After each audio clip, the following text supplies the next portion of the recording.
인생의 방향성이라고 하는 제목으로 같이 말씀의 은혜를 받고자 합니다. 네, 인생의 방향성입니다.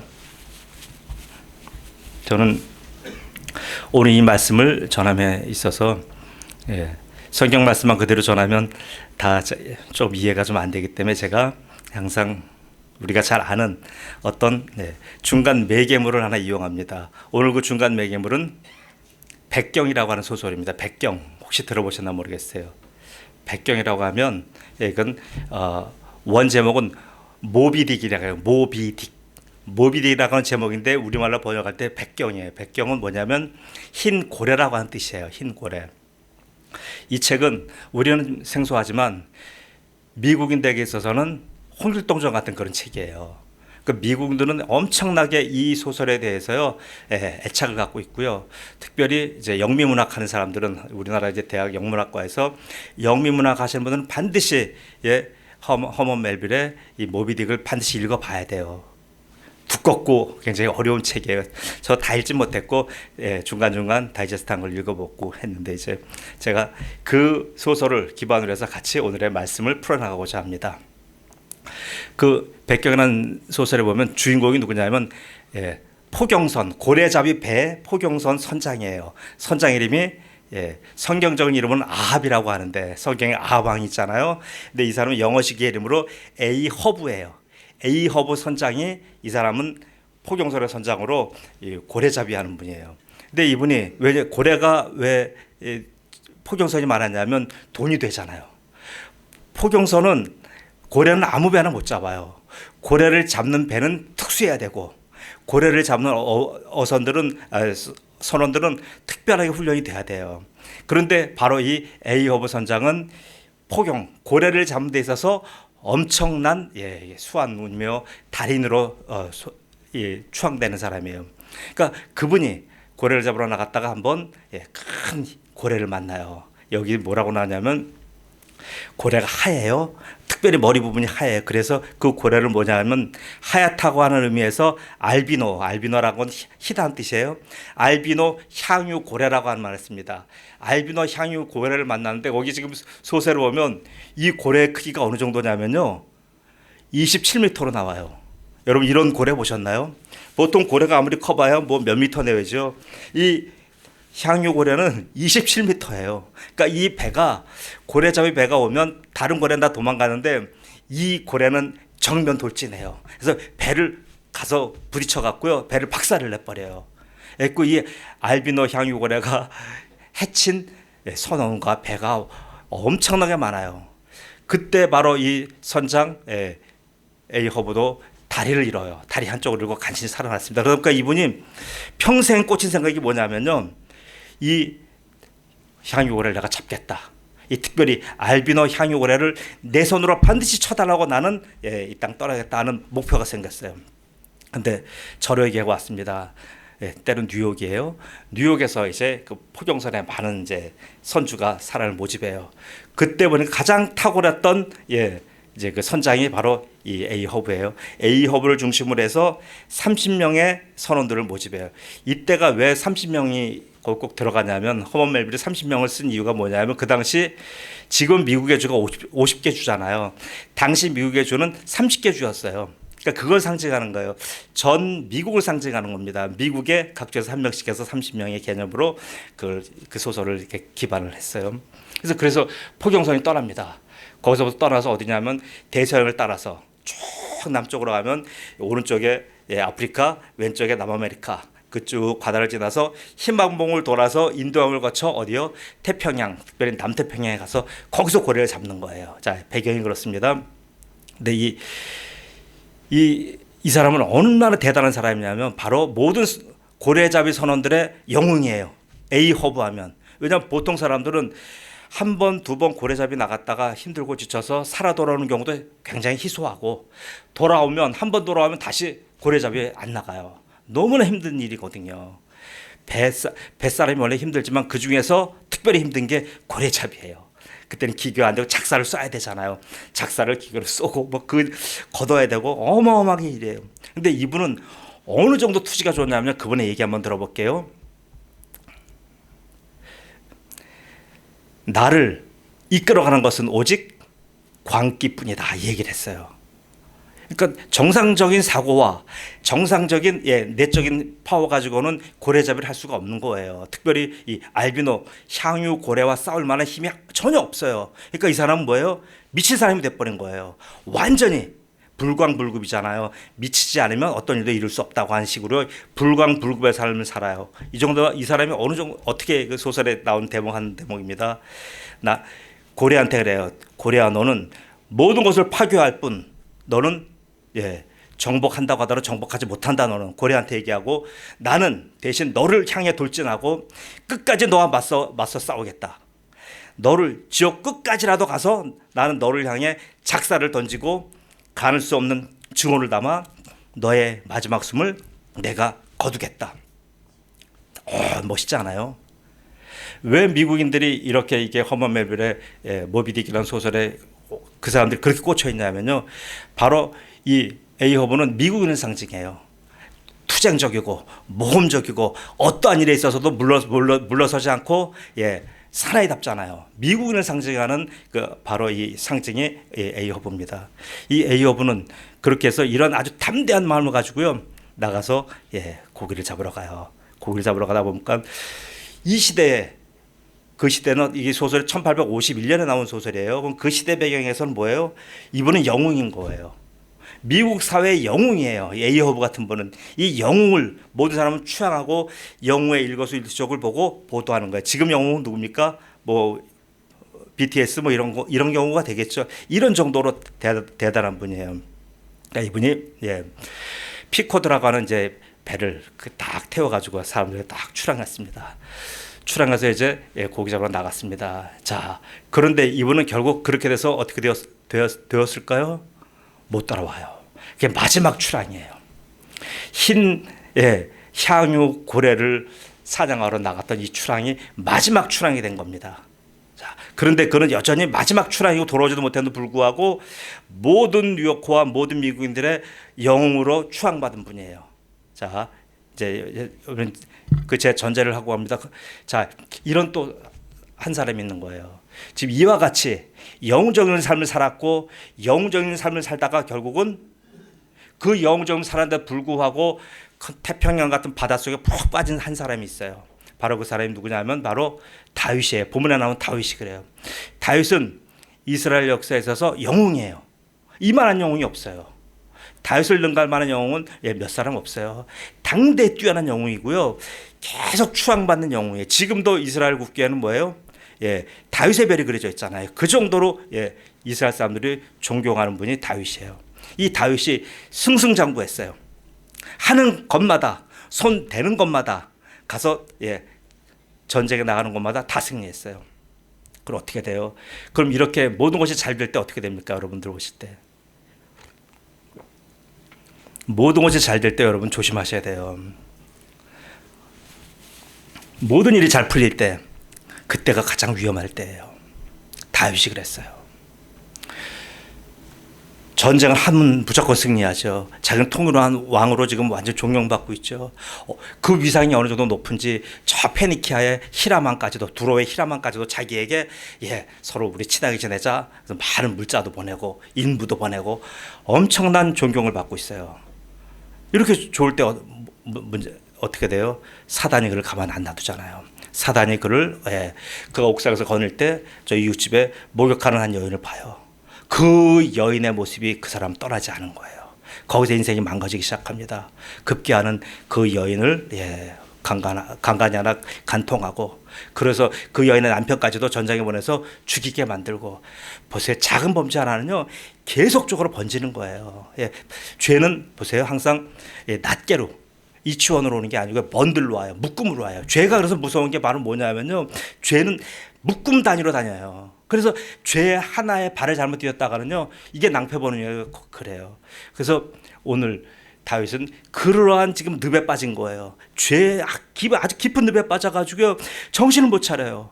그래서 오늘 이 시는 특별히 시편 38편 49편은요. 늪에 빠졌던 다윗, 늪에 빠져서 어찌할 줄 모르는 다윗의 상황에서 지금 나온 그런 고백적인 시예요. 그래서 오늘 그 배경을 가지고 여러분 이 시를 보시면 잘 이해가 갈 겁니다. 다윗이 승승장구하다가 지금 세 가지 늪에 빠졌어요. 자, 첫 번째 늪은 어떤 늪입니까? 바로 죄의 늪에 빠진 거예요. 죄라고 하는 늪에 빠져버렸어요. 이거는 재간이 없어요. 왕후장상도 없는 거예요. 이거는요. 오늘 1절이 바로 그 내용이에요. 내가 말하기를 나의 행위를 조심하여 내 혀로 범죄하지 아니하리니 악인이 내 앞에 있을 때에 내가 내 입에 재갈을 먹이리라 하였도다. 이건 무슨 말이에요?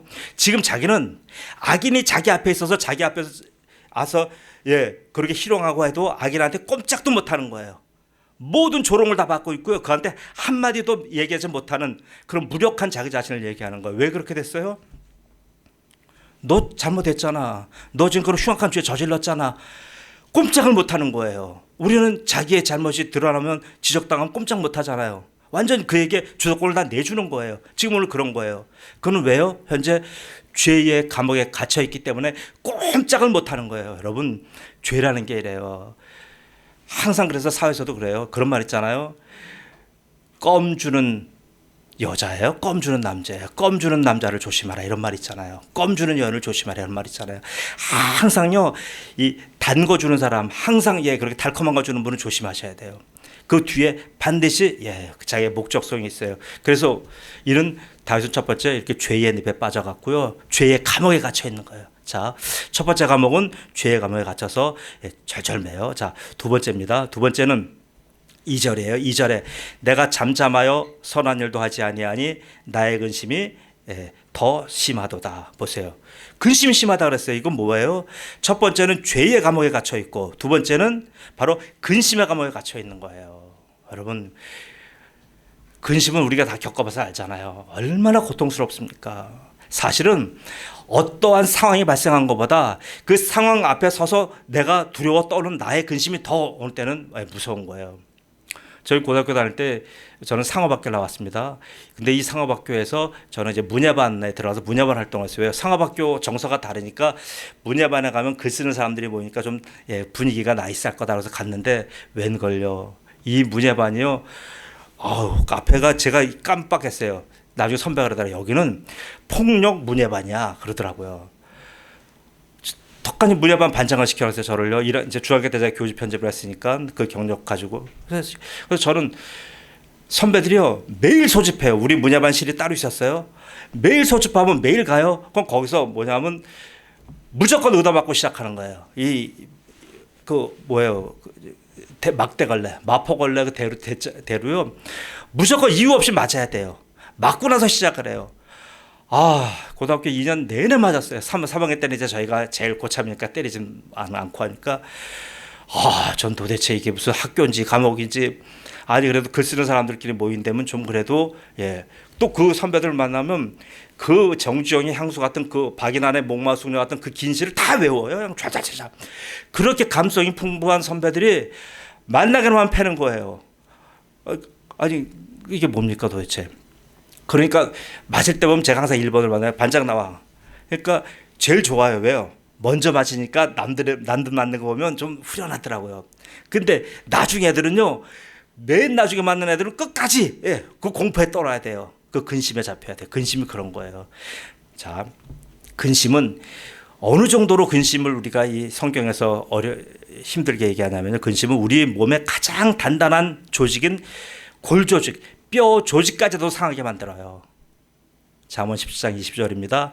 마음의 즐거움은 양약이라도 심령의 근심은 뼈를 마르게 하느니라. 여러분 근심이 이런 거에서 근심이 오래오래 들어가면요. 사실 어떤 지금 질병과 어떤 문제 때문에 골린 게 아니라 근심이라고 하는 그 문제 때문에 더욱더 사람이 병들어요. 근심은 그 정도예요. 또 심령도 골병들어요. 잠언 15장 13절입니다. 마음의 즐거움은 얼굴을 빛나게 하여도 마음의 근심은 심령을 상하게 하느니라. 보세요. 어느 정도로 근심이 공포스럽냐면요. 암 전문의들이 하는 얘기가 있어요. 모든 암에는 근심이 같이 들어간다 그래요. 어떤 암이든지 간에 암의 주원인 다 따로 있잖아요. 그렇지만 그 모든 암에는요. 인간의 근심이 다 함께 들어간대요. 그 정도로 근심이 무서운 겁니다. 그런데 바로 지금 다윗은 첫째는 죄의 감옥에 갇혀 있고 그걸 아까 실수한 그런 걸 얘기했고 두 번째는 이 지금 근심의 감옥 속에 갇혀 있어요. 왜? 죄를 지면요, 죄의 가장 큰 부산물이 근심이에요. 그 근심 속에서 어찌할 바를 모르는 거예요. 그 근심하고 같이 세 번째 감옥은 뭡니까? 바로 앞으로 다가올 죽음이라고 하는 감옥이에요. 오늘 본문 말씀 4절이에요. 여호와여 나의 종말과 연한이 언제까지인지 알게 하사 내가 나의 연약함을 알게 하소서. 보세요. 갑자기 잘 나갈 때는 자기의 종말 보입니까? 자기의 연수 끝날 때 보입니까? 아니에요. 정상에 있을 때, 그 직장에서 잘 나갈 때, 승승장구할 때는 자기 끝이 안 보입니다. 그런데 자기 입자가 갑자기 대기 발령났거나 어디 지방으로 발령났거나 그러면 어떻게 돼요? 갑자기 자기의 마지막이 보이는 거예요. 그때 가면 사람이 당황하고 덜덜덜 떨려요. 왜요? 잘 나갈 땐 몰라요. 그러나 이렇게 한번 톡톡 문제가 생길 때는 자기의 끝모습이 보이게 돼요. 자, 지금 다윗이 그런 겁니다. 자기의 종말이 보여요. 죽음이라고 하는 종말이 보입니다. 그래서 지금 다윗은 이렇게 세 가지 감옥에 갇혀 있는 거. 첫째는 죄의 감옥, 둘째는 근심의 감옥, 셋째는 죽음의 감옥. 세 가지 감옥에 있어요. 근데 이 세 가지 감옥의 특징은 뭐예요? 감옥에 있는 사람을 뭐라고 부릅니까? 김명욱 집사님? 감옥에 있는 사람을 뭐라고 부르죠? 감옥 속에 들어가 있는 사람? 죄인이라고 얘기해요. 그죠? 왜 죄인이라고 얘기합니까? 감옥에 있는 사람은 특별하게 다른 이름 붙여도 되잖아요. 내 의로운 일을 하다가 감옥 들어갔다. 그런데도 예외 없이 감옥에 있는 사람은 전부 다요 죄인이라고 불러요. 또 감옥에 있는 사람은 예외 없이 또 하나 특징이 있어요. 어떤 특징이 있습니까? 바로 연약하다는 뜻이에요. 연약해요. 감옥에 있는 분들은요, 감옥에 아무리 펄펄 뛰는 영웅을 갖다 감옥에 갖다 놓더라도요, 처음에는 영웅과 같죠. 그러나 1년, 2년, 3년 지나가 봐요. 그럼 완전히 자기 모습 안 나와요. 초라한 사람 됩니다. 왜요? 연약해져요. 그래서 오늘 본 말씀은 나의 연약함을 알게 된다는 건 뭐예요?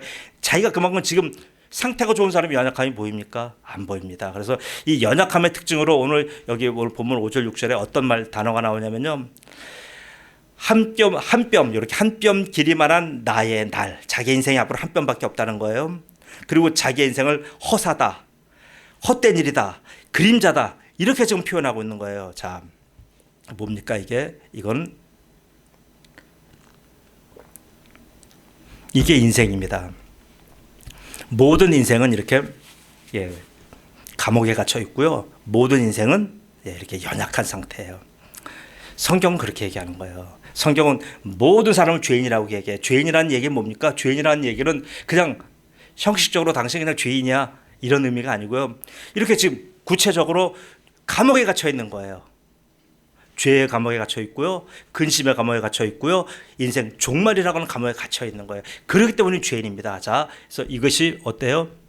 인생에 피할 수 없는 운명이에요. 운명 앞에서 인간은 어떻게 살아야 될지 많은 고민합니다. 운명 앞에서 그러다 보니까 어떻게 돼요? 이런 끝날 수밖에 없고 한계 상황일 수밖에 없는 이런 인생 속에서 모든 사람은 어떻게 살아야 됩니까? 그때 눈에 띄어지고 보여지는 사람이 누구예요? 바로 그 사람들이 영웅이에요. 영웅들이 보이는 거예요. 내 앞서간 자리 위에 서 있는 영웅들이 보이고요. 이 시대를 이끌어가는 당대의 영웅들이 보이는 거예요. 그 영웅들을 보고 환호해요. 일반 법인들은요, 일반 평범한 사람들은 그 영웅을 보고 흉내내고 영웅을 보고 따라가는 거예요.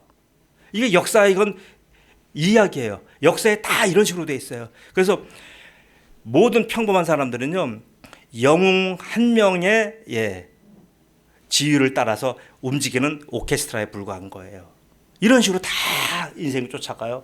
지금 다시 배 이야기로 돌아갈게요. 백경 이야기로 돌아가면 그 당시의 영웅은 누구예요? 바로 에이허브라는 사람이 이 선장의 영웅이에요. 그 영웅을 따라서 30명의 선원들이 같이 따라간 겁니다.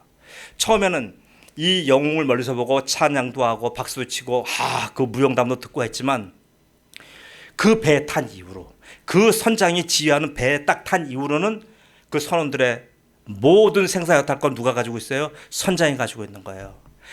아무리 개인적인 능력이 뛰어나거나 아무리 자기가 하고 싶은 일이 있다 할지라도요, 시간도 내 것 아니고 몸도 내 것 아니고 생각조차도 내 것 아니에요. 전부 다 그 영웅이 인도하는 대로 난 쫓아가야 돼요. 이게 인생이에요.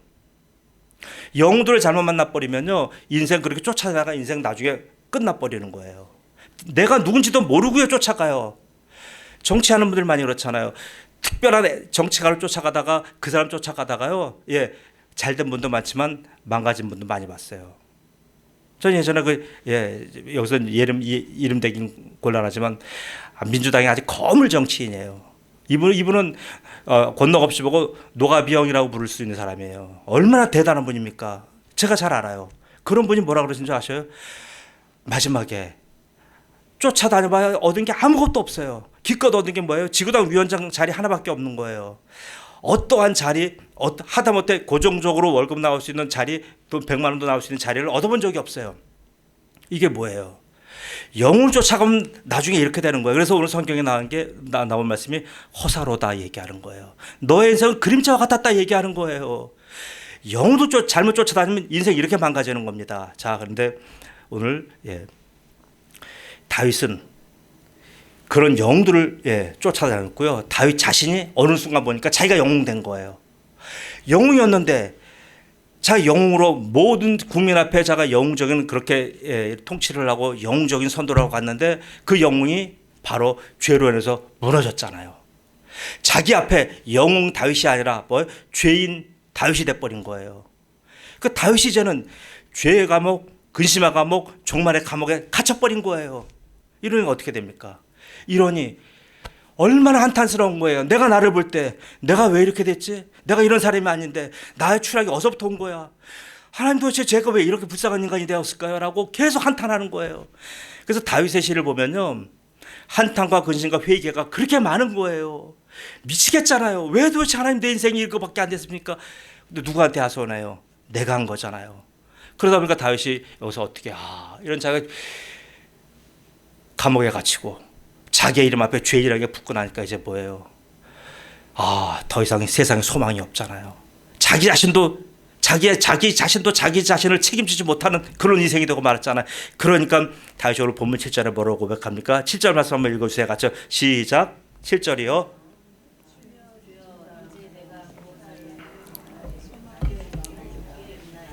아멘. 주여 이제 내가 무엇을 바라리요? 나의 소망은 주께 있나이다. 세상에 아무 데도 이제 소망이 없다는 얘기예요. 어떤 영웅도 자기 앞에 이제 그 영웅들이 자기한테 역할만을 못 된다는 얘기예요. 이제 자기의 오직 영웅은, 자기의 소망은, 자기의 모든 자기의 소망을 두는 것은 어디예요? 이제는 하나님밖에 없다는 얘기예요. 여러분, 이게 바로 감옥 갇혔을 때 감옥에서 우리가 가장 하나님의 은총이 비친 사람들만이 바로 발견하는 게 바로 이거예요. 그러나 감옥살이 하면 뭐래요? 지금 모든 세상 사람들 죄의 감옥, 근심의 감옥, 죽음의 감옥에 갇혀 있지만 저분들이 과연 자기한테 비춰는 그리스도의 빛을 발견합니까? 하나님의 빛을 저들이 얘기합니까? 몰라요. 감옥살이 평생 한다 할지라도요, 하나님의 빛을 모르는 거예요. 얼마나 답답해요. 자, 그래서 인생은요, 여기 지금 말한 그래서 소망, 다윗이 말한 소망을 하나님께 둔다, 이 말을 지금 우리식으로 해석하면 이것을 방향성이라고 하는 거예요. 방향성. 이제 다윗의 방향성을 더 이상 전쟁에 두지 않고, 더 이상 자기 자신의 영성에 두지 않고, 자기 자신은 찬양받을 만한 사람이잖아요. 사울은 천천히요, 다윗은 만만히, 이렇게 찬양받을 사람이잖아요. 그리고 이제는 헛된 여인들 보지 않고, 그러다도 눈 돌지 않는 거예요. 이제 자기의 소망은 어때요? 자기의 방향성은 오직 하나님께 두는 겁니다. 여러분, 방향성은 두 가지가 있어요. 이것만 얘기하고 오늘 마치겠습니다. 방향성은 먼저 내적인 방향성이 있어요. 우리 안에 내적인 방향성. 이 내적 방향성은 뭐예요? 바로 우리 마음의 방향성이에요. 내적 방향성은 우리가 보이지 않잖아요. 각 생각이 다르잖아요. 숨겨진 생각은 알 수가 없잖아요. 끄집어낼 수가 없잖아요. 그런데 하나님은요, 우리에게 뭘 원하십니까? 내적 방향성이 어디 있느냐를 묻고 계시는 거예요. 그래서 교회 나오신 거 훌륭해요. 훌륭하지만 외적 방향성이 왜 앉아 계신 거예요? 그러나 여기 앉아 계신다고 할지라도 마음이 딴 데가 있고 마음이 다른 생각으로 가득 차 있다고 한다면 그는 여전히 뭐예요? 감옥에 있는 거예요. 내적 방향성이 그리스도께 맞춰져야 되는 거예요. 공부 잘하는 애들 봐요. 어떤 애들이 공부 잘합니까? 공부 잘하는 애들은 무조건 맨 앞자리에 앉아요. 그리고 시선이 선생님에게서 떠나질 않아요. 다른 건 뭐 있어요? 집중하잖아요. 내적 방향성이 선생님과 계속 코드가 맞는 거잖아요. 그런 애들 공부 잘해요.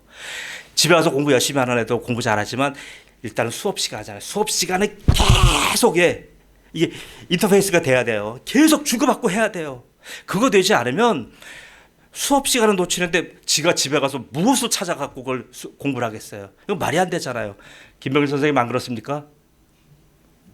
네. 선생님이 머리 숙이고 저를 안 쳐다보고 계셔요. 자, 보세요. 그런 거예요.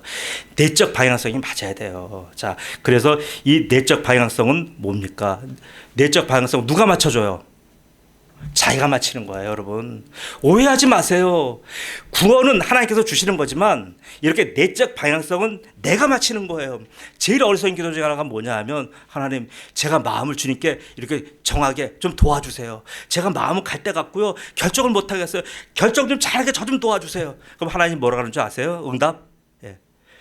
그렇기 때문에 내가 너에게 인격을 주었다. 그 인격 안에 가장 큰 부분 중에 하나가 바로 의지다. 너의 의지를 활용해서 너의 마음을 주께 드려라 이거예요. 왜 자기 의지는 왜 안 드려요? 자기 의지는 딴 데다가 열심히 드리고. 여러분, 죄질 때 자기 의지 없이 죄집니까? 모든 것은 전부 다 유혹 때문에 죄를 짓는 거예요?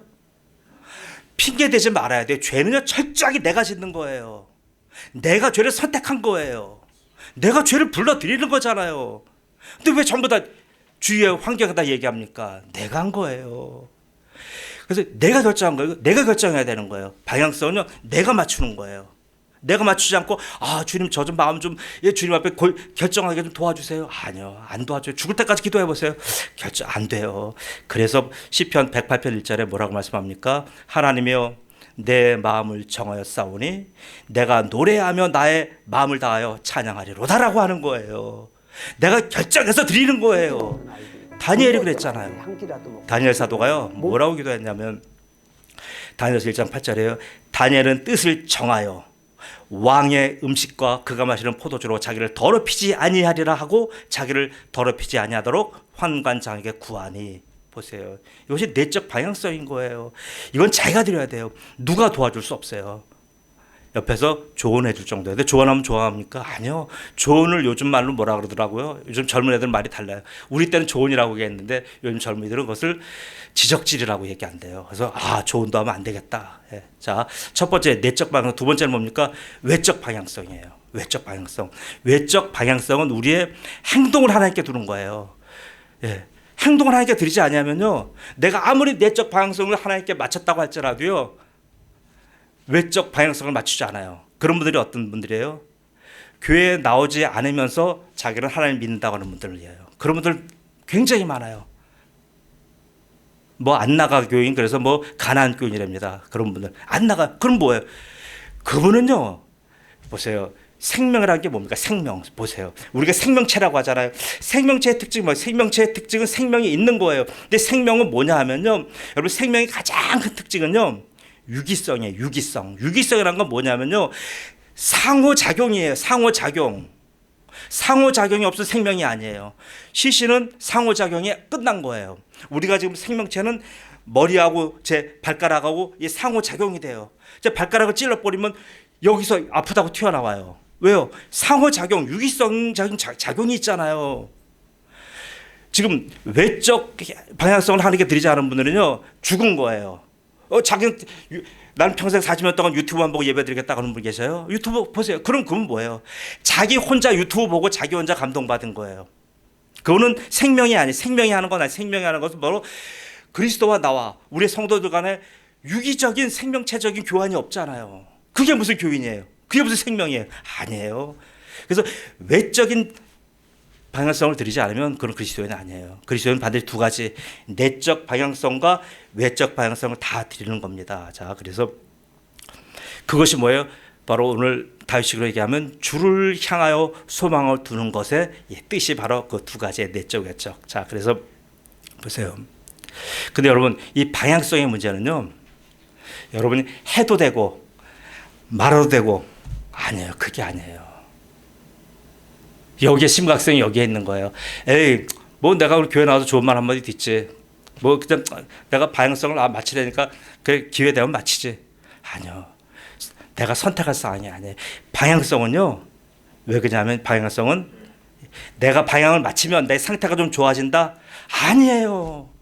지금 기독교가 왜 오염되냐면요, 상태의 호전, 어떤 상태가 좋아진다, 여기에다 맞추니까 기독교가 망하는 거예요. 기독교는 안 망하지만 그 본인 망하는 거예요. 뭐예요? 기독교는요, 상태가 좋아지는 정도가 아니라 기독교는 뭡니까? 사느냐 죽느냐의 문제가 해결되는 거예요. 기독교는 생명을 다루잖아요. 여러분, 제가 계속 설교하는 게 뭡니까? 생명 문제를 다루잖아요. 왜 다른 거 가지고 여러분에게 제가 전할 게 뭐 있어요? 여러분 저보다 더 전문가시고 각 분야에서 저보다 더 탁월하신데 제가 뭘 얘기할 게 있어요? 얘기할 거 없어요. 그러나 봐, 성경이 말하는 것은요, 방향성은 생명이에요. 이 생명의 문제는 방향성을 맞추지 않으면 생명의 유기적인 관계, 생명에 살아있는 그 관계가 주고받고 되질 않아요. 인터페이스가 되질 않아요. 자, 그래서 그럼 여지까지 세상 사람들은 우리가 예수님 믿기 전에 어떻게 살았습니까? 우리의 그럼 역할 모델은 누구였어요? 영웅이었어요. 그 영웅한테 맞춘 거예요. 그 영웅을 맞춰고 영웅 따라 쭉 살다 보니까 결국 어떻게 되고, 그 영웅이 결국은 어느 순간 사라졌어요. 어디 갔어요? 무덤 속에 간 겁니다. 그래서 저는 깨닫는 거예요. 제가 중학교 때 가장 존경하는 분이 누구였냐면, 예수님 빼놓고는 가장 존경하는 분이 저는 도산 안창호 선생이었어요. 저는 제가 초등학교 때 도산 안창호 선생의 책을 보고 너무 그분을 흠모한 나머지 제가 중학교 때 직접 찾아갔어요. 흥사단이라는 단체를 찾아갔어요. 그 초등학교 5학년 때 저 답심리라고 하는 전동도 그 산골에 살던 아이가 물어보러 찾아갔고 서울 시청 앞에까지 나와서 거기서 찾아간 거예요. 어디요? 그 을지로 내거리 보면, 을지로 내거리 보면 한전 있고, 한전 뒤에 보면 조그맣게 숨은 건물 있어요. 대성 빌딩이라고, 그 건물이 조그만 건물이 있어요. 거길 제가 5학년에 가서 찾아갔어요. 찾아가서 거기서 제가 흥사단 초등학생 가입이 안 되니까 중학교 때 거기 가입을 한 거예요. 왜요?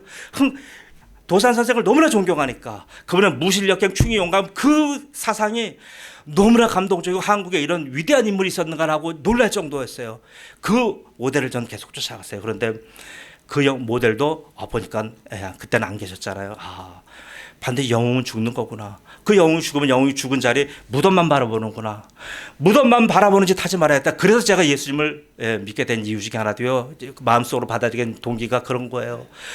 무덤만 자꾸 가리키는데, 모든 영웅들은 다 무덤 속에 누워있는데, 그럼 나는 뭐야? 그럼 나도 저 무덤 속에 가서 누울 텐데, 그럼 저분들이 나한테 과연 무엇을 줄 수가 있을까? 내 생명 문제를 해결해 줄 수 있을까? 나한테 지식도 주고 어떤 깨달음도 주고 어떤 가치는 줄 수 있지만, 저분들이 나한테 줄 수 없는 것, 생명 문제를 줄 수가 없어요. 근데 예수님은 얘기하더라고요. 나는 길이요 진리요 생명이니. 제가 여기에서 제가 넘어간 거예요. 나는 생명을 준다 이거예요. 세상 누구도 너의 영혼도 해결해 주지 못한 그 생명 문제를 내가 준다 이거예요. 여기서 감성 그 예민한 중학생 아이가 꼬꾸라진 거예요. 생명 대신 예수님, 이 예수님 생명 난 뭔지 모르지만 이 생명을 주신다고 하니까, 그래 예수님한테 가보자. 제가 그렇게 된 겁니다. 자 보세요. 여러분, 여지껏은 우리가 예수 믿기 전에 어때요? 지금 이렇게 우리의 이정표는 모델이었고요, 영웅이었고요. 우리 영웅 뒤에는 항상 우리의 이정표 끝에는 뭐가 있어요? 무덤이 있었어요. 모든 사람은 죽는다는 이 대전제, 거기서 꼼짝을 못했어요. 그런데 새로운 이정표가 생긴 거예요. 그 새로운 이정표를 하나님 우리에게 주셨어요. 그 이정표가 뭡니까? 그 이정표는 바로 여러분, 십자가라는 이정표를 주신 겁니다. 십자가라는 이정표는 달라요. 여태까지 모든 영웅이 걸어간 뒤에는 바로 무덤이라고 하는 이정표가 딱 버티고 있었는데, 바로 하나님 주신 이정표는 십자가가 있는데, 십자가는 뭐예요? 십자가는 바로 하늘을 가리키고 있어요. 여태까지 땅 것만 먹고 땅을 살다 땅에서 죽어가는 인생들에게 하늘이 있음을 알려주시는 거예요. 하늘이 있음을, 하늘의 방향을 가르쳐주는 게 십자가예요. 여기서 저는 넘어진 거예요. 우리가 모르는 저 하늘의 세상이 있구나. 십자가는 가리킵니다. 하늘이 있으며 영생이 있으며 하나님 계시며 영원한 나라가 있으면 우리에게 알려주는 거예요. 그래서 저는 여기서 죽음이 인생의 끝이 아니구나, 죽음 너머에 위대한 세상이 있구나를 저는 말씀을 통해서 저는 알게 된 겁니다. 그래서 제가 모든 갓난신고를 다 겪고 오늘 이 자리에 서게 된 동기 중에 하나도 바로 이거예요. 이거 아니면 제가 여기 와서 왜 여러분한테 이러고 있겠습니까? 제가 여러분에게 사기친다고 여러분이 듣겠습니까? 제가 어떤 가문이설로 여러분을 제가 호리겠습니까? 아니에요. 지금 예수님의 십자가는 생명이 있음을 알려주는 새로운 이정표란 말이에요. 여러분, 이제 우리는 새로운 내비게이션을 받은 겁니다. 예전의 내비게이션은 이제 못 써요, 여러분. 그 내비게이션은 영웅들이고요. 영웅들의 무덤이에요. 무덤에서 끝난 거예요. 그러나 하나님이 주신 이 십자가라고 하는 내비게이션은요, 그 위에 하늘이 계시며 하나님의 역사가 임하는 위대한 내비게이션이에요, 여러분. 그래서 민수기에도 그런 말씀 있잖아요. 모세가 놋뱀을 만들어 장대 위에 다니 뱀에게 물린 자가 놋뱀을 쳐다본 즉 모두 살리라. 여러분, 십자가 바라보면 삽니다. 믿으십니까? 다른 곳에는 생명이 없어요. 저도 문화도 해봤고 어려서부터 글도 써봤고 많은 문인들하고 예술가도 어울려보고요. 가진 짓거리 다 해봤지만 거기는 문화, 문명 여러 가지 관계 있고 다 좋지만 거기 생명이 없어요. 오직 생명은 예수 그리스도의 십자가밖에 없는 거예요. 사랑하는 성도 여러분, 뭘 머뭇대실 겁니까? 도대체 무엇을 자꾸만 계산하실 겁니까? 여러분, 인생 그렇게 길지 않아요. 우리 인생 천년 만년 되는 거 아닌 거 아시잖아요. 여러분, 흥분해서 죄송합니다. 그러나 여러분, 우리는요 죄의 감옥에 갇혀있는 죄인이에요. 죄의 감옥은 누구도 이 감옥을 부술 수가 없어요. 바로 예수 그리스도의 십자가가 이 죄의 감옥에서 우리를 해방시킨 거예요. 그래서 에베소 2장 16절은 뭐라고 말씀하냐면 또 십자가로 이 둘을 한 몸으로 하나님과 화목되게 하려 하심이라. 죄인을요, 죄의 담을 허물고 우리를 끄집어내서 죄인과 하나님을 화목되게 하신 게 뭐라고요? 십자가예요. 곧 십자가로 소멸하시고 십자가로 우리의 죄, 우리의 아까 말한 뭐예요? 허물, 우리의 근심, 우리의 죽음, 이것까지도 뭐가 해결했다고요? 뭐가 해결했다고요? 십자가가 해결한 거예요, 여러분. 이게 기독교의 진리예요. 이것 아니면 제가 왜 여러분에게 귀한 시간을 뺏어서 여러분을 이렇게 아프게 하겠습니까? 아닙니다, 여러분. 그래서 우리는요 이제 고백 하나밖에 없어요. 제가 목사를 사는 얘기가 아니에요. 목사를 떠나서 하는 얘기예요. 여러분, 뭘 자랑하겠습니까? 우리 자랑하면 우리 몸속에 들은 것은 음식의 이물질밖에 없고요. 우리가 내갈 건, 앞으로 내갈 건 뭐예요?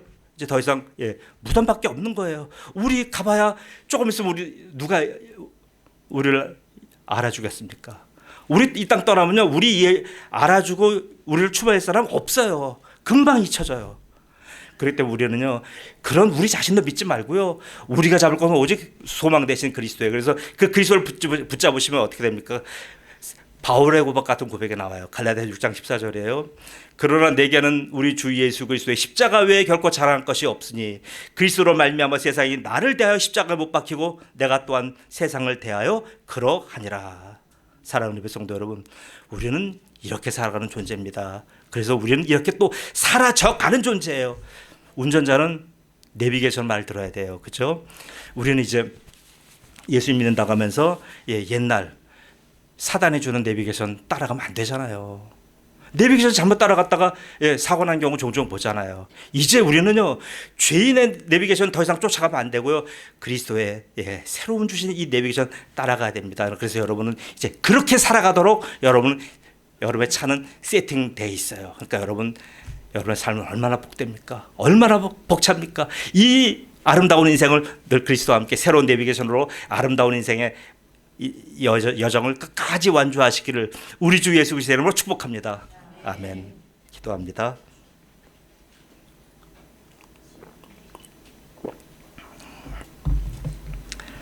아버지 하나님, 은혜 감사합니다.